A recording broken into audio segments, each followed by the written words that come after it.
Bonjour et bienvenue pour cette nouvelle réflexion sur le thème de l'obéissance. Amen. Un verset qui sert de base et ensuite un petit développement. Hébreux 5, 9 dit une parole très puissante qui brise et qui anéantit beaucoup de fausses doctrines. Il est dit, après qu'il fut, Jésus, élevé à la perfection, il est devenu pour tous ceux qui lui obéissent l'auteur d'un salut éternel. Amen. On peut presque dire que on a plusieurs cas de figure, mais dans tous les cas, on a trois cas de figure. Il y a ceux qui ne connaissent pas Dieu ni Jésus, donc ils ne peuvent pas lui obéir. Il y a ceux qui professent connaître Jésus, l'appartenir, mais qui ne lui obéissent pas, qui n'obéissent pas à ses commandements.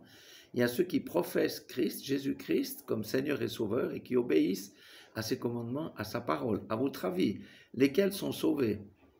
Eh bien, la parole de Dieu est claire, il est l'auteur d'un salut éternel pour ceux qui lui obéissent. Ailleurs, Jésus lui-même a dit une parole terrible.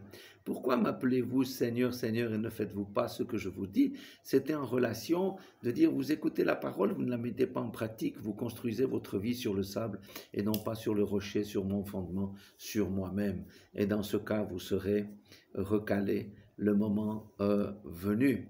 Même le Seigneur a dit aussi, dans, je crois c'est Jean 14, 22, il dit que la personne qui ne m'aime pas n'obéit pas à ma parole, à mes paroles. Alléluia. Vous voyez, l'obéissance fait partie intégrante du salut.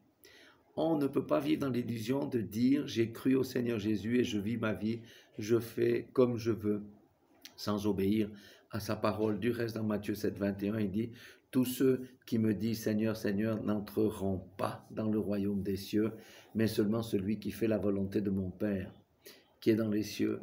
Alléluia. Donc, c'est la volonté de Dieu, la volonté de Christ. Alléluia. L'obéissance fait partie intégrante du salut. La question pour chacun d'entre nous, est-ce que je mange dans l'obéissance de la parole ou est-ce que je vis dans les illusions? Soyez tous bénis dans le nom puissant de Jésus-Christ de Nazareth.